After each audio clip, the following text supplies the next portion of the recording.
The untouchable CEO reign hammered against the floor-to-ceiling windows of the executive suite on the 42nd floor of Novatech Industries.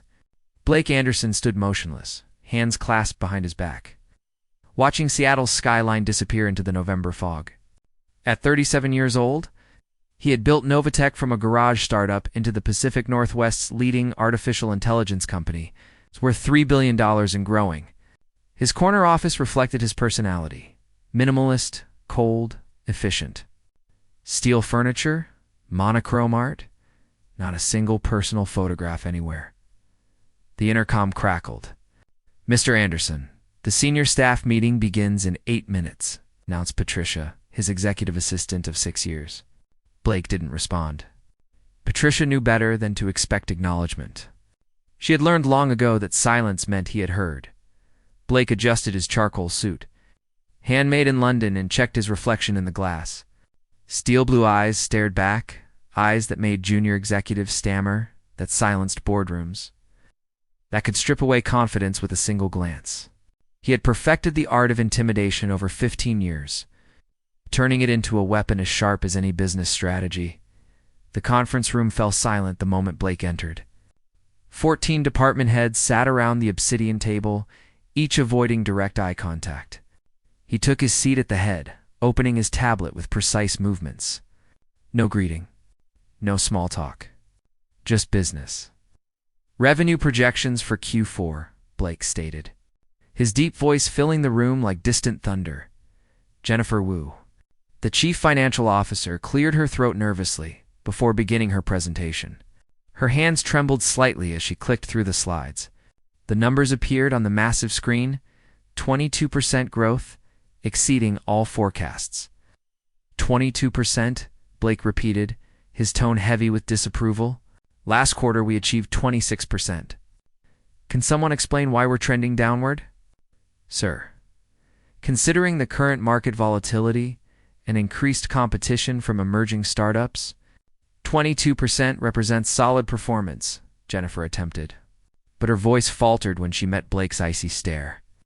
"I don't pay you for solid performance. I pay you for excellence. I want the recovery plan on my desk by Thursday morning." Next item. The meeting continued in this punishing rhythm. Each executive presented their metrics like defendants at trial. Blake dissected every weakness, highlighted every shortcoming, assigned impossible deadlines with surgical precision. Nobody questioned him. Nobody disagreed. Nobody dared to maintain eye contact for more than 3 seconds. When the meeting finally ended, the executives fled like refugees from a war zone. Blake remained alone in the conference room, studying the Seattle skyline through the windows. 42 stories below, people rushed through their lives like ants in a colony, each fighting their own battles for survival. Patricia entered silently, placing a stack of contracts on the table. "Mr. Anderson, the new project manager for the Neural Network Initiative, arrives today. Should I schedule an introduction meeting?" Blake didn't look up from his tablet. "Unnecessary. If they're competent, they'll know what to do. If not, they'll know where the exit is." "Yes, sir." Patricia hesitated, then added, "The candidate has exceptional credentials. Stanford graduate, led successful projects at both IBM and Google." This time, Blake lifted his gaze, and Patricia instinctively stepped back. "Patricia," he said, his voice dangerously soft, "since when do impressive resumes guarantee competence? Steve Jobs was fired from his own company. Bill Gates dropped out of Harvard. Credentials are paper. Results are everything. Of course, Mr. Anderson, I apologize for the comment." When he was alone again, Blake returned to reviewing contracts. Numbers, clauses, percentages, everything made sense in the business world. No emotions involved, no room for disappointment. It was a predictable universe where he maintained absolute control. His phone buzzed. Mom displayed on the screen. He let it ring until it went to voicemail, as he always did. Some things couldn't be controlled, but they could be ignored outside. Rain continued falling, and Seattle maintained its relentless pace. On the 42nd floor, Blake Anderson remained in his kingdom of ice. Unaware that tomorrow someone would finally have the courage to ask what his problem was, the unstoppable Force Jordan Hayes adjusted the backpack strap while observing Novatech's imposing building. 42 floors of mirrored glass reflected the gray November sky. At 30 years old, Jordan had worked at technology giants in Silicon Valley, but something about Seattle's architecture always left an impression, a mixture of innovation and organized chaos that only the Pacific Northwest could provide. The lobby was a spectacle of Italian marble and minimalist design. Executives in tailored suits circulated with smartphones glued to their ears, speaking in practiced corporate jargon. Jordan smiled ironically. This was exactly the type of pretentious corporate environment left behind in California. Jordan Hayes. A polished woman in her mid-40s approached. "I'm Patricia, Mr. Anderson's executive assistant. Welcome to Novatech." "Thank you. I'm excited to meet the team and start the project." Patricia hesitated, carefully choosing her words. "Of course. First, let me show you to your office and introduce you to the neural network development team." The 28th floor buzzed with activity.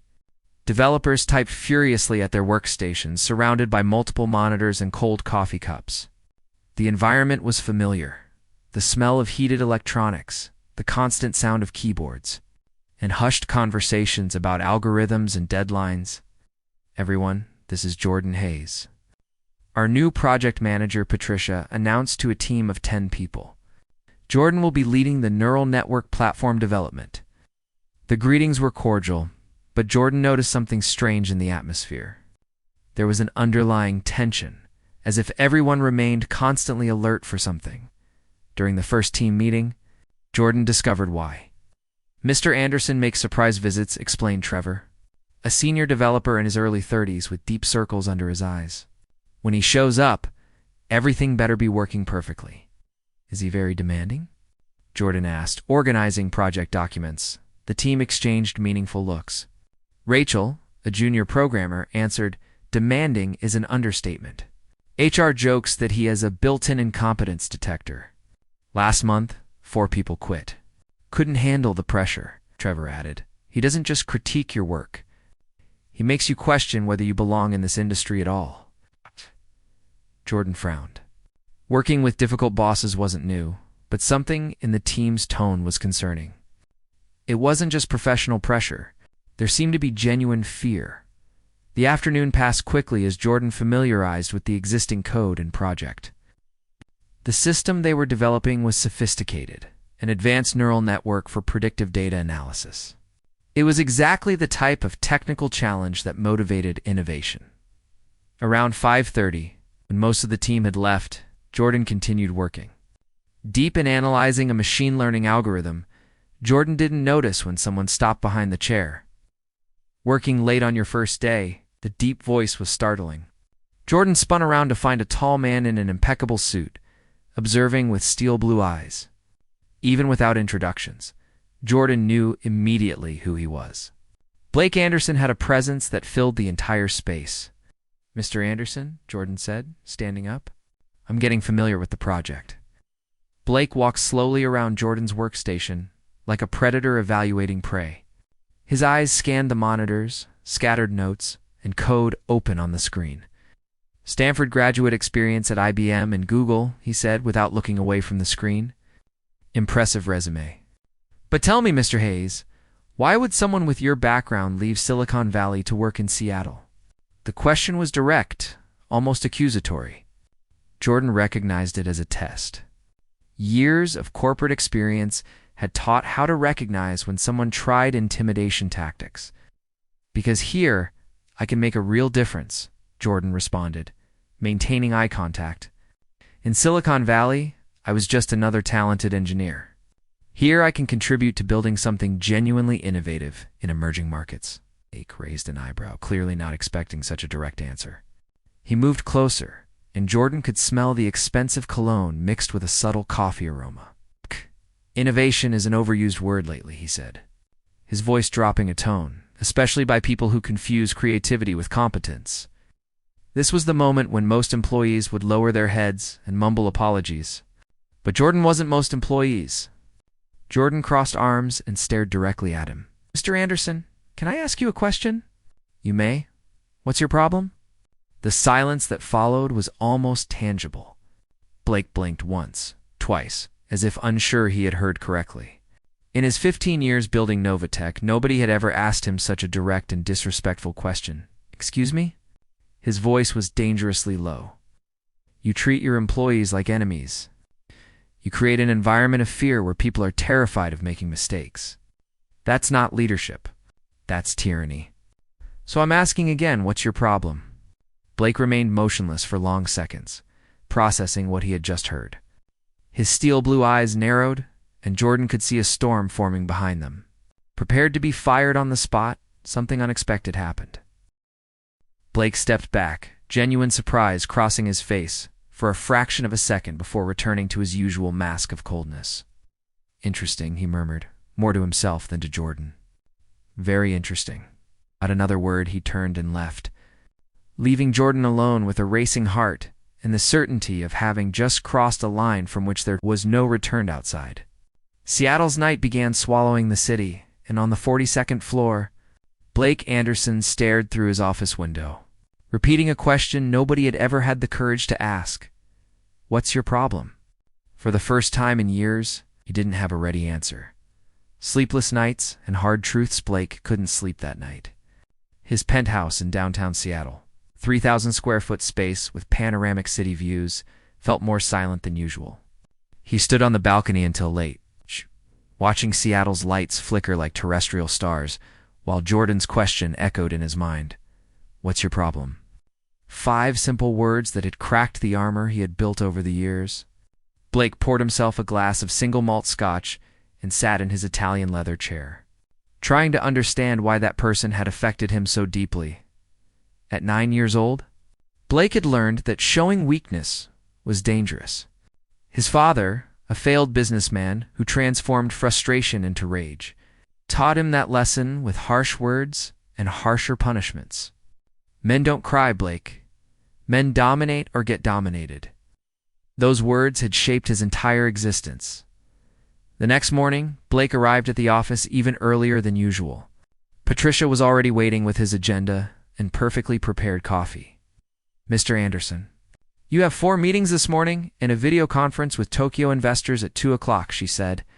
Maintaining respectful distance, Blake nodded, but his thoughts were elsewhere. "Patricia, bring me the file on the new project manager." "Jordan Hayes, of course, sir." While reviewing Jordan's resume, Blake discovered details he hadn't noticed before. Stanford honors graduate, led multi-million-dollar projects at Google, received recognition for technological innovation. But there was a 6-month gap in the professional history. Right before deciding to come to Seattle, why would someone at their career peak make such a radical move? On the 28th floor, Jordan arrived determined to focus on work and forget the previous night's confrontation. The night had been spent wondering if a fatal error had been made, but daylight brought a sense of relief. Finally, the truth had been spoken, consequences aside. Trevor asked discreetly, noticing Jordan had stayed late. "Interesting," Jordan responded, unknowingly using the same word Blake had used. "Met Mr. Anderson, and you're still here?" Rachel joked, but there was genuine concern in her voice. For now, the day passed smoothly until around 11 o'clock, when Patricia appeared at Jordan's workstation. "Mr. Hayes, Mr. Anderson would like to see you in his office." The entire department stopped working. Trevor shot a look that said it was nice knowing you, while Rachel discreetly crossed herself. Jordan rode the elevator to the 42nd floor, watching digital numbers change. 42 floors had never seemed so high. Blake's office was even more imposing in daylight. Panoramic windows offered a 360-degree view of Seattle, from the Cascade Mountains to Elliott Bay. "Sit down," Blake said without looking up from his documents. Jordan settled into the leather chair facing the mahogany desk. Silence stretched for long minutes, an intimidation tactic Jordan recognized immediately. "Mr. Anderson, if you called me here to fire me, you can get straight to the point." "I have code to review." This time Blake looked up. Something different showed in his expression. Less coldness, more curiosity. "Why did you come to Seattle?" he asked. "I already answered yesterday." "No, you gave a politically correct answer. I'm asking for the truth." Jordan hesitated. The truth was complicated, personal, and involved issues better kept buried. But something in how Blake observed, without yesterday's arrogance, made honesty feel right. "My partner died in a car accident 9 months ago," Jordan said, voice remaining steady despite the pain in the words. "We had spent the last years of our relationship working 80-hour weeks, missing dinners together, arriving late to important moments. When they died, I realized I had built a brilliant career, but an empty life." Blake leaned back in his chair, processing the information. "And why specifically Novatech? Because you're developing technology that can genuinely impact people's lives.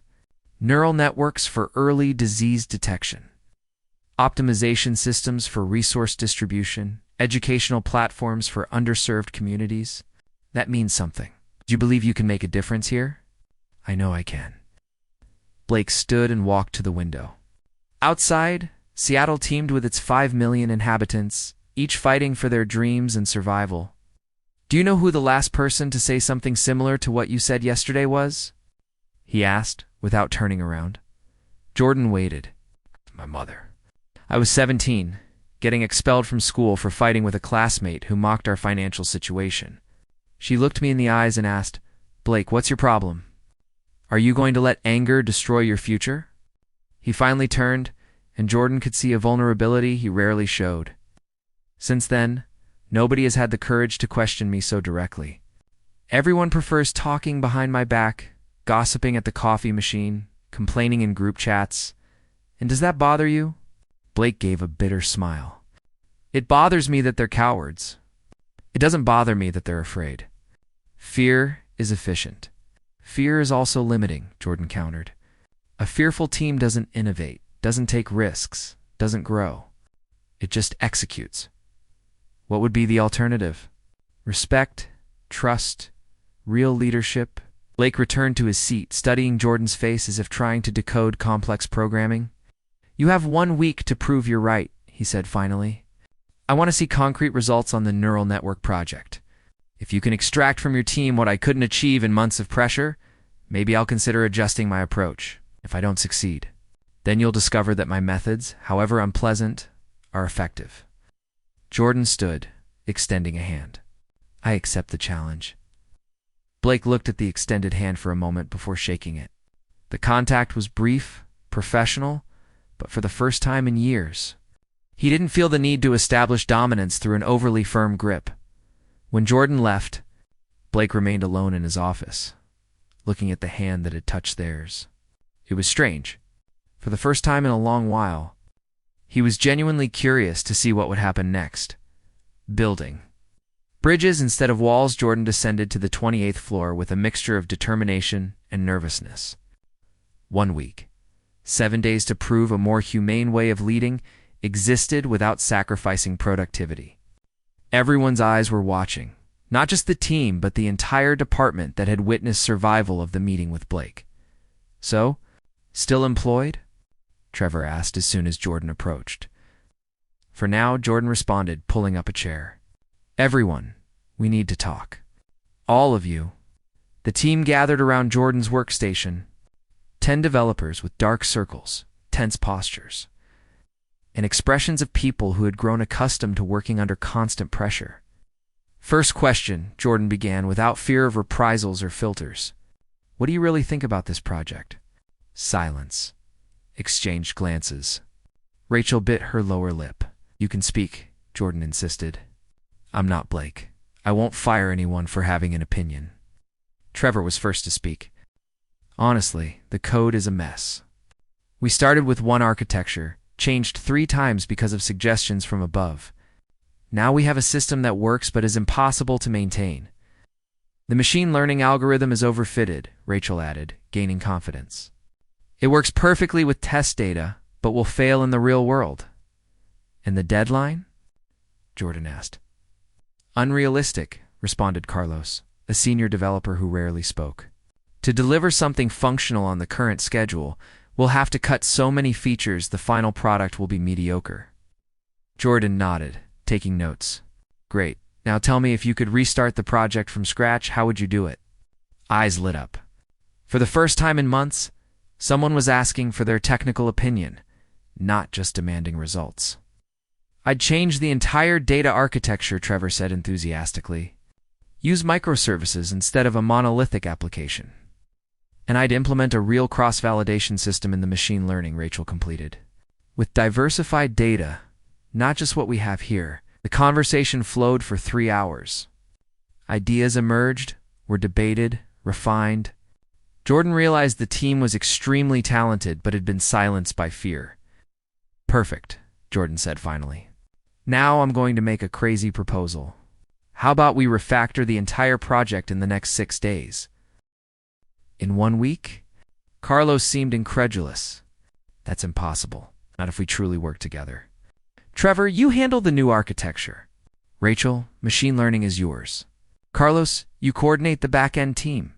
I'll cover front-end and integration." "What if it doesn't work?" asked Thomas, a junior developer who had remained quiet. "Then at least we tried. I'd rather fail attempting something incredible than succeed doing something mediocre." 3 floors above, Blake observed real-time productivity reports. He had noticed unusual movement on the 28th floor. Long meetings, intense collaboration, an energy level he hadn't seen in months. Patricia entered with the lunch he had ordered, a tuna sandwich he ate mechanically while working. "Mr. Anderson, may I make an observation?" Blake looked up from his documents. Patricia rarely allowed herself unsolicited opinions. "Speak." "The development team seems different today, more animated. I heard they're having spontaneous technical meetings. And is that relevant? I hadn't seen this type of engagement in months. Usually they only meet when there's a problem, or they're summoned." Blake saved his document and leaned back in his chair. "Schedule a meeting with Mr. Hayes for tomorrow. I want to see what they're doing, yes, sir?" When Patricia left, Blake walked to the window. Below, Seattle pulsed with its chaotic energy. He thought about the morning conversation, Jordan's words about their partner, about meaning and purpose. When was the last time he had felt purpose in his work? When building Novatech stopped being about creating something important and became just about proving he was better than everyone else. His phone rang. Mom appeared on the screen again. As always, he let it go to voicemail. Some wounds were too deep to heal with a simple call, but as he watched Seattle's skyline, Blake found himself wondering if maybe, just maybe, it was time to start trying that night. Jordan stayed at the office until 8 o'clock, working side by side with the team. They ordered pizza, played soft music, and for the first time in months, the environment felt alive. "You know," Trevor said while debugging code, "it's been a while since I had fun working. That's because now we're building something of our own." Rachel responded without taking her eyes off the screen. "Not just executing orders?" Duh, Jordan smiled. That was exactly it. They weren't working out of fear anymore, but out of passion. And the difference was visible in every line of code, every architectural decision, every problem solved creatively when they finally prepared to leave. Carlos approached Jordan. "Jordan, can I ask something? Aren't you afraid of Blake? Of what he might do if this doesn't work out?" Jordan thought about the question while shutting down the computer. "Of course I'm afraid. But I'm more afraid of spending my entire life without trying to make a difference." When the floor was empty, only emergency lights illuminating the workstations, Jordan looked back one last time. In one day, they had made more real progress than in the previous 3 months. 15 floors above, Blake was still in his office, observing the city lights. He had noticed some lights on the 28th floor had remained on late. For the first time in years, he wondered if maybe there really was a different way of doing things. But change was dangerous, and Blake had learned long ago that being dangerous was better than being vulnerable. The question was he ready to risk discovering if Jordan Hayes was right? The Transformation Begins Thursday arrived with unexpected sunshine for Seattle's November standards. Blake woke earlier than usual, but instead of going straight to the office, he did something he hadn't done in months. He walked to a small coffee shop in Capitol Hill. The Bean Counter was a cozy establishment, frequented mainly by freelancers and artists. Exposed brick walls, hanging plants, and the unmistakable aroma of locally roasted coffee. Blake felt out of place among young people in hoodies and sneakers working on laptops, but something about the relaxed atmosphere was comforting. He ordered a double espresso and settled at a corner table, watching people simply living their lives without thinking about productivity, goals, or revenue. When was the last time he had just observed life happening around him? Blake? He looked up to find Jordan standing beside his table, holding a latte and looking genuinely surprised. "I didn't expect to find you here, Mr. Hayes. This is your morning refuge. Jordan, please. And yes, this place has the best coffee in the neighborhood." Jordan hesitated. "Would you like company? Or do you prefer being alone?" Blake gestured to the empty chair. It was strange. For the first time, someone from the company's presence didn't irritate him. They sat in comfortable silence for several minutes, each absorbed in their own thoughts. Blake observed how Jordan interacted with the environment, greeting to freelancers who obviously knew them, smiling at the barista, seeming genuinely at home in that space. "Can I ask a personal question?" Blake said finally, "Of course. How do you do it? Seems so integrated wherever you are." Jordan smiled, stirring sugar into the coffee. "Practice, I guess. I spent my childhood moving from city to city because my parent was in the military. I learned early that the secret isn't trying to fit in, but finding genuine connection points with people." "And in Silicon Valley, did you feel integrated there?" Jordan's expression became more thoughtful. "At first, yes. It was exciting working with the world's brightest minds, developing technologies that would impact millions of people. But over time, I realized I was becoming someone I didn't recognize. Too competitive, obsessed with performance, losing sight of why I had chosen technology in the first place." Blake took a sip of espresso, processing the words. "And why did you choose technology?" "Because my grandfather had diabetes. When I was 13, I created a basic app to help him track his medication. Nothing sophisticated, but it worked. Seeing how something I had programmed improved his life, that was magical. And now, do you still feel that magic?" Jordan observed him carefully before responding. "I felt it again this week. Working with the team, seeing the system function, knowing it will help companies make better decisions. Yes, I felt it." Blake nodded slowly. "You know, I haven't felt that in a long time." The admission surprised him. He hadn't planned to share something so personal, but something about the coffee shop atmosphere, Jordan's non-threatening presence, had lowered his defenses. "When was the last time?" Jordan asked gently. "When we closed Novatech's first major contract. It was a management system for a network of public schools. I had worked 18 hours a day for 4 months, alone in my 2-room apartment, surviving on instant noodles and coffee.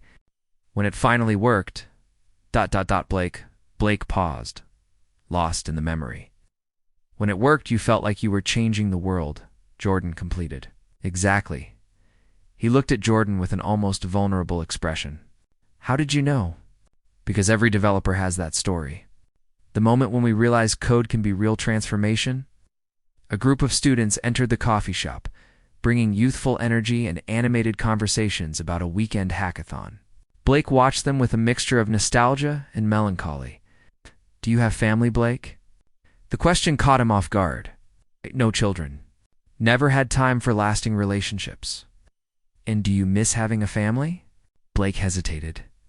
It was a question he had buried years ago, along with many others, about what his life could have been.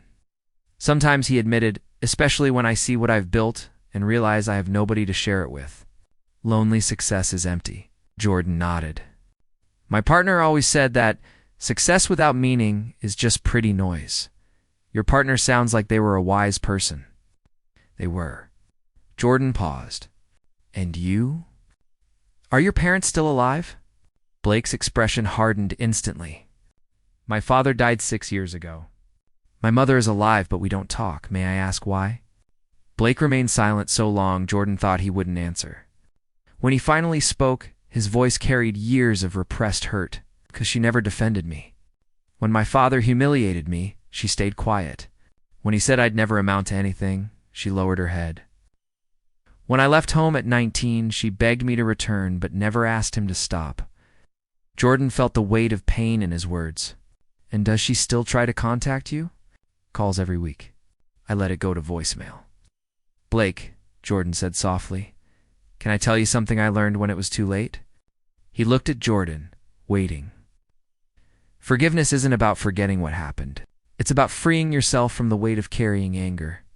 My partner and I had many fights over the years. I blamed them for many things. They blamed me for others. When I learned they had been in the accident, my first instinct was to keep distance, protect my heart. But you didn't keep distance, no.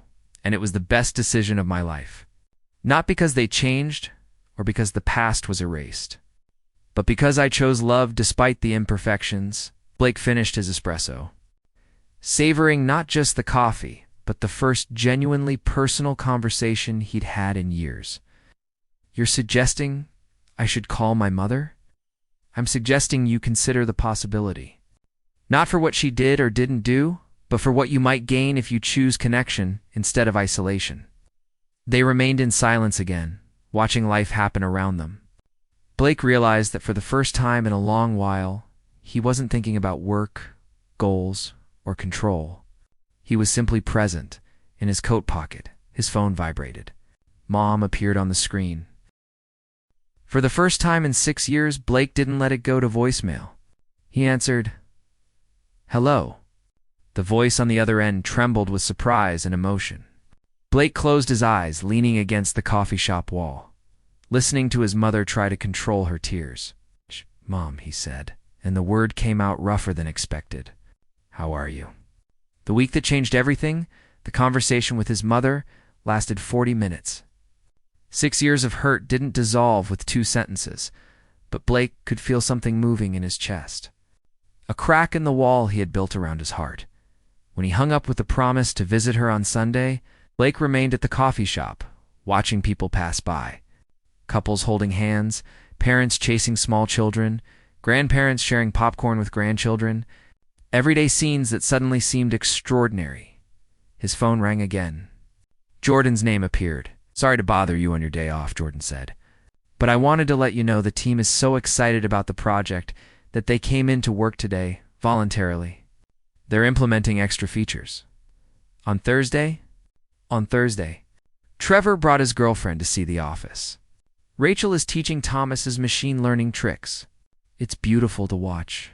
Blake smiled, a genuine smile that hadn't appeared on his face in months. "And you're there too?" "I was just left.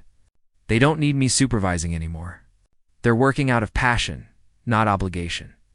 Jordan, Blake said, watching a family share ice cream outside the coffee shop. "Thank you. For what this time? For showing me it's possible to do things differently. In many ways." There was understanding silence on the other end. "You called your mother?" It wasn't a question. Somehow Jordan knew. "I did." "How was it?" "Difficult. Painful. Necessary." They talked for a few more minutes before Blake headed to the office. When he arrived at Novatech, he didn't go to his usual 42nd floor sanctuary. Instead, he went to the 28th floor. The development team was indeed there, working with an energy he hadn't seen in years. Trevor was explaining architectural concepts to his girlfriend, a graphic designer who was sketching interface ideas. Rachel and Thomas huddled over a laptop, laughing at something on the screen. Carlos was refactoring code while humming along to music playing softly in the background. Nobody noticed Blake at first. He stood at the entrance, observing. This was what Jordan meant. This was the magic of people working because they loved what they were doing, not because they feared consequences. "Mr. Anderson." Thomas spotted him first, nearly jumping out of his chair. The room fell silent. The music stopped. Everyone froze. "Continue," Blake said, his voice softer than usual. "I'm just observing. Don't let me interrupt." No. Trevor exchanged glances with Rachel. This was unprecedented. The CEO asking them to continue working instead of demanding presentations? Slowly, activity resumed. Blake walked through the workspace, observing code on screens, listening to technical discussions, noticing the collaboration and genuine enthusiasm. He stopped at Jordan's empty workstation. On the desk was a framed photo, Jordan with an attractive person, both laughing at some beach. The partner who had died, Blake stared at the photo for a long moment, thinking about love, loss, and the courage it took to open your heart again after devastating pain. Mr. Anderson. Rachel approached cautiously. Would you like to see what we've built? Blake nodded. For the next hour, the team demonstrated the refactored system. It was extraordinary. The architecture was elegant. The machine learning algorithm was sophisticated. The user interface was intuitive. But more than technical excellence, he could see passion in every line of code, creativity in every solution. This is remarkable, Blake said, when the demonstration ended. It was the first genuine compliment he had given to his team in months. The developers looked at each other, stunned. Thank you, sir, Trevor said. Jordan gave us the freedom to do it right instead of just fast. Blake nodded, processing everything he had witnessed. Keep up the good work. All of you. As he rode the elevator back to his office, Blake made a decision. It was time to implement real changes. It's not just in how he led, but in who he was. Sunday reconciliation and Monday revolution, Sunday morning found. Blake, standing outside a modest apartment building in Queen Anne, his mother's new home after his father's death. He held a bouquet of sunflowers, his mother's favorite. Feeling more nervous than before any board meeting, Catherine Anderson answered the door. And Blake saw how much she had aged. Her hair was completely gray now, cut in a modern style that made her look younger. Wrinkles spread from the corners of her eyes, but they were laugh lines, not bitterness lines. She wore a simple floral dress and an apron with flower stains. Blake, she whispered, tears already forming. You came. Hi, Mom. He extended the flowers, feeling awkward as a teenager on a first date. Sunflowers. I remembered you liked them. You remembered... Catherine took the bouquet with trembling hands. After all these years, you remembered... The apartment was small, but warmly decorated, filled with plants, books, and photographs. Many of them were of Blake at various life stages. There were photos of him at graduation, at Novatech's opening, even newspaper clippings with articles about the company. You kept all of this? Blake asked, observing a photo of himself at 10 years old, smiling on a new bicycle. I kept every memory I had of you. When you stopped talking to me, these photos became my only way of following your life. They sat in the small living room. Catherine served coffee in delicate porcelain cups and offered slices of homemade lemon cake. You bake now? Blake asked, surprised. Learned after your father died? Discovered I enjoy it. It's therapeutic. Catherine smiled timidly. And it gave me hope that maybe one day you'd come for dinner. They talked for 4 hours. About small things. Her health. The new apartment she had bought. The painting classes she had started attending. And about big things, regrets, lost years, the possibility of rebuilding some kind of relationship. I'm sorry, Blake, Catherine said, her voice breaking. I'm sorry I wasn't strong enough to protect you. I'm sorry I chose false peace instead of defending my own son. I'm sorry for all the years you felt unloved. Blake felt tears come, the first in years. I felt so alone, Mom. Like I didn't deserve to be defended. Like love was something you had to earn by being perfect. You were always deserving of love. My son, always. And I failed you by not showing that every single day.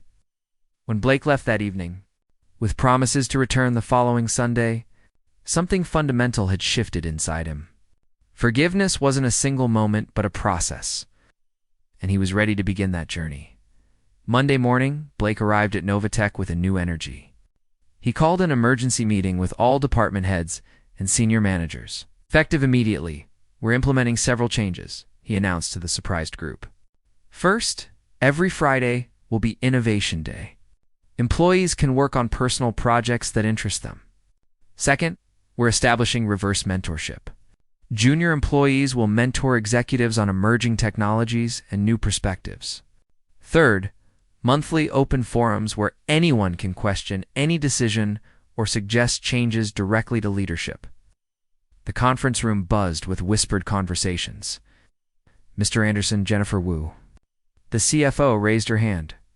Are you certain about this? These changes could disrupt established workflows. I'm certain that if we continue doing things the same way, we'll get the same results. And those results include talented people leaving because they don't feel valued. Over the next 2 weeks, Blake personally met with every team lead. Not to criticize, but to listen. He asked about their dreams, their frustrations, what motivated them, what they would change about Novatech if they could. The transformation was visible. Productivity actually increased when fear decreased.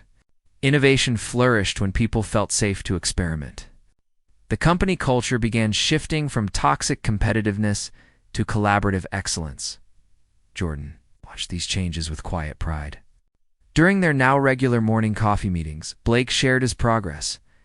"The team that was struggling most has become our most productive," Blake said one Thursday morning. "They were afraid to try new approaches because they thought I'd punish failure. And now they know that intelligent failure is part of innovation. We've created a failure wall where people post what didn't work and what they learned.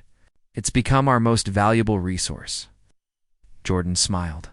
"You've come a long way from the man who terrified everyone 6 weeks ago. I had a good teacher." Blake reached across the table, taking Jordan's hand. It was the first deliberately personal gesture he had made. "Jordan, these past weeks, you've changed my life. Not just professionally, but personally. You've shown me that vulnerability isn't weakness, that connection matters more than control, that being human is more important than being perfect." Jordan's fingers intertwined with Blake's. "You did the work." "Blake, I just asked the right question." "What's your problem?" Blake repeated with a soft laugh. The question that changed everything. New beginnings 3 months later, Novatech's annual holiday party was different from previous years. Instead of a stiff formal affair, it was held at a Seattle art gallery, with food trucks outside, live music, and a relaxed atmosphere where employees actually seemed to be enjoying themselves. Blake stood with Jordan, watching his team laugh and celebrate. Trevor was teaching Blake's mother how to take selfies. Rachel was showing Catherine Anderson her latest machine learning project. Carlos was in an animated discussion with the CFO about blockchain applications. "Your mother seems happy," Jordan observed. "She is. We have dinner every Sunday now. She's teaching me to bake." Blake smiled. "Who would have thought? And how does it feel, having family back in your life?" "Terrifying. Wonderful. Worth it." Blake turned to face Jordan fully. "Like a lot of things lately," Jordan raised an eyebrow. "Are you saying I'm terrifying? You terrified the version of me that needed to control everything. The current version finds you." Blake hesitated, then decided on honesty. "Finds you essential." Essential's a strong word. It's an accurate word. Blake took both of Jordan's hands. "You asked me what my problem was? The answer was that I had built walls so high, nobody could reach me. I thought that made me strong. Really, it just made me alone. And now I'm learning that strength isn't about walls. It's about bridges. And I'd like to build more bridges with you, if you're interested." Jordan smiled, squeezing his hands. "I'm very interested. But Blake, we need to be careful. The power dynamic, the workplace relationship, people will talk. Let them talk. I've spent my whole life worrying about what people think, about maintaining an image, about appearing invincible. I'm done with that. I'd rather be authentically happy with you than artificially perfect alone." "That's very romantic for someone who terrified an entire company 2 months ago." Blake laughed, a sound that was becoming more common. "I contain multitudes." Across the gallery, Trevor raised his glass. "Speech. We want a speech from the CEO." The room gradually quieted. Blake looked at the faces of his employees, his team, his people. 6 months ago, these same faces would have shown fear. Now he saw respect, curiosity, and genuine affection. "Thank you all for coming," Blake began. "This year has been transformative for Novatech, but more importantly, it's been transformative for me personally. I've learned that great companies aren't built on fear, but on trust. Not on control, but on collaboration. Not on perfection, but on authentic humanity." He paused, finding Jordan's eyes in the crowd. "Someone once asked me a simple question that changed my life. What's your problem?" At the time, I didn't have an answer. Oh, I do. My problem was that I had forgotten why I started this company. I had forgotten that technology is about people, connection, making lives better. I had become so focused on success that I lost sight of significance. Blake raised his own glass. So here's to everyone who had the courage to stay during the difficult times, who believed in Novatech's mission even when leadership lost sight of it, and especially to those brave enough to ask difficult questions that needed asking. Thank you for making this company and me better. The applause was genuine, warm. Catherine Anderson was crying happy tears. Trevor was recording on his phone. Rachel was beaming with pride. Later, as the party wound down, Blake and Jordan stood on the gallery balcony, watching Seattle's lights twinkle below. So what happens now? Jordan asked. We've transformed your company, reunited you with your mother, and apparently started a relationship. What's left? Blake pulled Jordan closer. Everything. We have everything left. I have a company to lead with compassion instead of fear. A mother to build a real relationship with. A team that actually trusts me. And if you're willing, a partnership with someone who sees me, really sees me, and likes what they see. More than like what I see, Jordan said softly. I'm falling in love with what I see. Blake kissed Jordan then, gentle and sure, with the Seattle skyline as their backdrop. It was a kiss that promised new beginnings, second chances, and the courage to be vulnerable. When they finally pulled apart, Blake whispered, "Thank you for asking what my problem was." Jordan smiled. "Thank you for being brave enough to find the answer." Below them, Seattle continued its endless rhythm. But on that balcony, Blake Anderson had finally found what he'd been searching for his entire life. Not perfection, not control, not dominance, but connection, authenticity. In love, the Ice King had melted. And in his place stood simply a man, imperfect and real, finally ready to live instead of just succeed. And it had all started with one simple question. What's your problem?